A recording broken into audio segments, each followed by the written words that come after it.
morning, folks. Yesterday, I was in the wonderful city of Gloucester, where I recorded a video in response to one of King Richez's fantastic videos where he gave advice to a black pillar who sees himself as a sub 5 out of 10. And I gave him a round of applause then, and I'm going to give him a round of applause now. Where I messed up this morning in doing the editing of that video, I deleted yesterday's intro to the video that you're watching now, because I made an introduction, and then obviously what's going to come next is the sample of King Richez having a discussion with the man in question, but I deleted that bit. So today, this is the intro now, so I do apologize. So after this clip, you're going to see the sample, and then you're going to see the rest of the video that was recorded in Gloucester. So there we go. I'm only human. I make mistakes. Okay, thank you very much. Enjoy the rest of the video. Okay, bye. Tyrone or like thug maxing or all this stupid times that people make up, like you're just invisible pretty much. I honestly would say this, yeah. In terms of dating, I think depending on your looks, like obviously you said you look like Trippie Redd, yeah. I don't know how tall you are or whatever. Yeah. I'm like 5'9". 5'9", so like just probably around average, just the average height, yeah. So bro, you could get girls, bro. Like, do you know what I'm saying? It may not be the girls you want though, but to be honest with you, bro, most guys don't get the girls they really want. Most times, most of us guys have to settle with what we can catch. That's the brutal truth of it. So. That is reality, bro. It's not supposed so. That's reality, bro. Like, what do you think is the option for like guys like me out here, or guys that are worse than me? What kind of guy are you, bro? I'm pretty much just a like chill, nerdy kind of guy. I'm not like a thug or anything. Like, so what would you rate yourself out of 10? What would you rate yourself out of 10 and for looks? You said well, like I said, I think I would say I'm a sub 5. You know, I don't think any girl would rate Trippie Redd sub 5. 5. All right, cool. So what? Like, are you broke or you normal money or what? Like, I mean, I just got like a wage slave job. Okay. Do you put yourself out? You know? Let me ask you this: Do you go out a lot? Do you have friends? Do you go out a lot? Are you sociable? Are you active? I used to try doing that, but now I've given up on that literally, because everywhere I'd go, they literally treat me like the Grinch, you know. So I gave up. So like okay, what is your life like? So typically, what do? You just go to work and that's it. You don't do nothing else. Yeah, like that's what my life is right now. Bro, you need to, bro. Let me just say it to you clear and simple. You need to get a life. The reason why things are not going the way it should go is because you don't have an active life, bro. But I can't. I'm not normal, man. It's clearly I'm not normal. I've tried to integrate these people. No. Listen, in my own skin, bro. And yeah, of course I thought I was ugly, bro. Right. And I remember there was certain times, because I used to carry myself in such a like negative way, that there was times when girls would look at me and they, you know, look at me with disgust or like, Yeah. This is what I'm saying, like, bro, like, I know what you're talking about, bro, like, but the fact of the matter is, I came out of that, bruv, and I'm not especially some super hot-looking guy, bruv. Do you get what I'm saying? You need to make a decision, bro. What do you want for your life, bro? Right. Do you want to...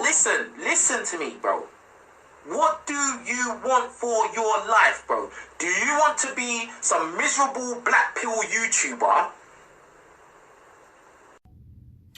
Right, so now you've seen the clip. Now, wow, I've got so much to say on this. Where do I begin? Now, first of all, King Richez, I think that you were placed in a bit of an awkward situation there. And I'll tell you why I say this.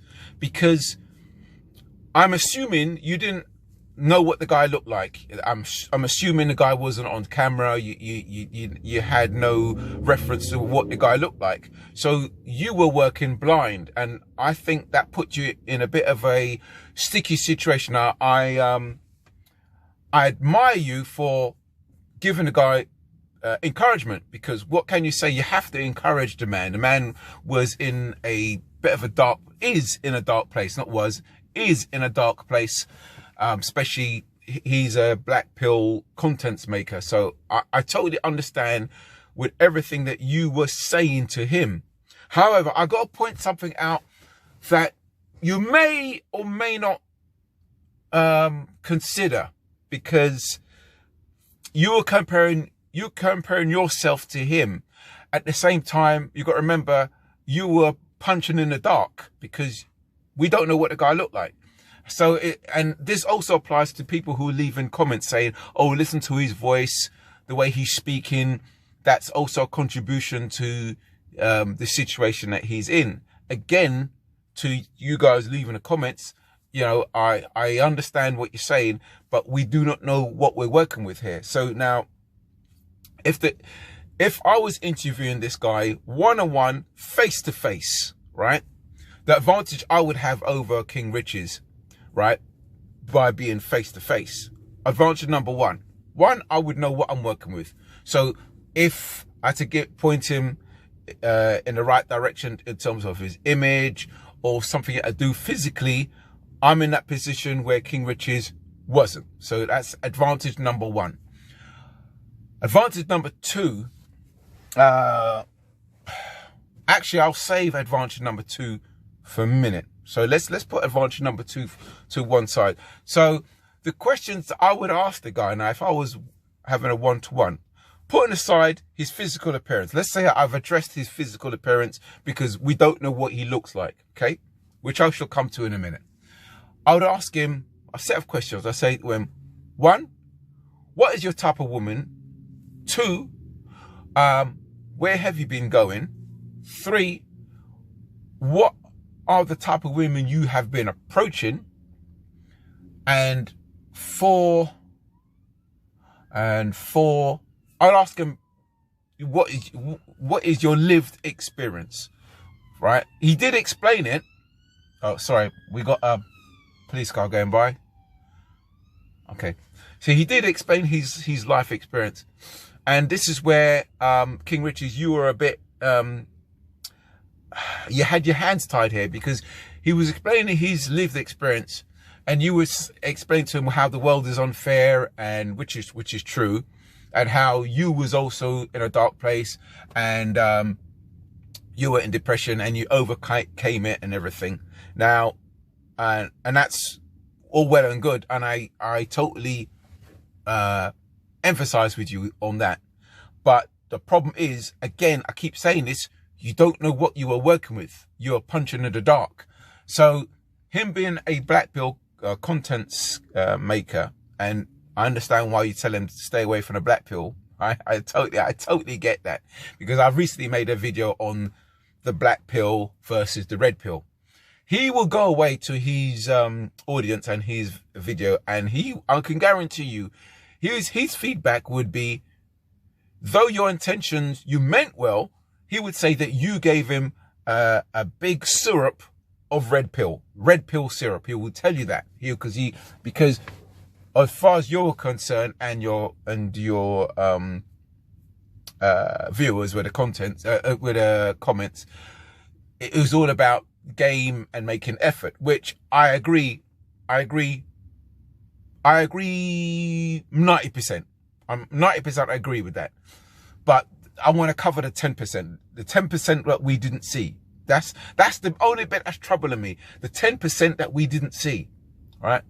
So before I come to advantage number two, many years ago I made my first attempt of writing a book. I haven't written a book. I've recorded an audio book, but I tried to write a book to begin with about the dating scene. And one of the researches I had to do, I was very interested in, I was asking women a set of questions, and I was asking men a set of questions. So the questions was the same. I asked women, what are the male attributes that you notice as a woman? What are the first things you notice when a man approaches you? Now, hence I said, when he approaches you. I then ask, what do you notice on a man when you first see him? Because you could see him walking down the road or across the bar. That's different to what you notice when he first approaches you. Two complete different scenarios. So I'll give you the answers in a minute. Now, with the men, I asked them the same question. What do you think women notice the first thing about you when you approach them? And I would say almost all of them, almost every single one of them, made reference to what a woman would see when he's on the other side of the room or when he's coming towards her.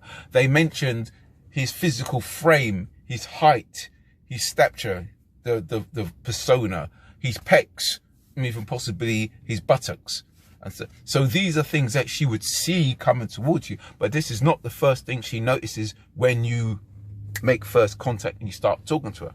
So when I did my research with the women, overwhelmingly the top answer that kept on coming back time and time again, which some of you would know this already, top answer was eyes. Eyes was the top answer. The second top answer, which for some of you guys will actually blow you away, because it blew me away as well when I first discovered this.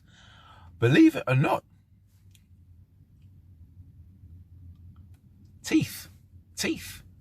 When you're talking, they really observe your teeth, the condition of your teeth. You know, are they yellow? How well you keep your teeth? That blew me when I first. Your teeth, that kept on coming up. Teeth, eyes and teeth, eyes and teeth. And back then I made a little joke with my male colleagues. You know, us men, we got to spend less time pushing the bars at the gym and spend more time brushing our teeth. Yeah. Yeah. And one of the biggest turn-offs the women mentioned was bad breath. That was another big one. They don't like men approaching them from a moving vehicle, from a car. If you holler at them from a vehicle, that's a no-no. Believe it or not, women being approached from a building site wasn't as bad as I thought it was. Anyway, I'm slightly veering off the subject, so let's bring it back to our man here. So that 10% we don't see. I don't know what condition his teeth is in. I don't know what he actually looks like. So now we come to advantage number 2, where I have an advantage over you, King Richez, right? As you youngsters say, no homo. I am no homo. I got nothing against homosexuals, but just for reference, no homo. King Richez, you're a good looking man. As you said, because I watch a lot of your videos. Now, I've heard a couple of women tell you that you're hot. You yourself has said you're not short, you're not broke, and you're not ugly. You've said these things. You got this on camera. You've said this, right? And I agree with you. You're not short. You're not broke. I'm not saying that you're lying, but you know, I've got to take you as you say. You're not broke, and you're not short, and you're not ugly. So you tick a lot of boxes. And a woman called you a Tyrone, someone else called you a Tyrone, and you agreed that you are a Tyrone. So think about it from a man's point of view, who's a black pill, and everything's going downhill from him, right? So I wonder if he is going to take on board the advice you give him as seriously as you intended for it to come across. You meant well, and your heart was in the right place.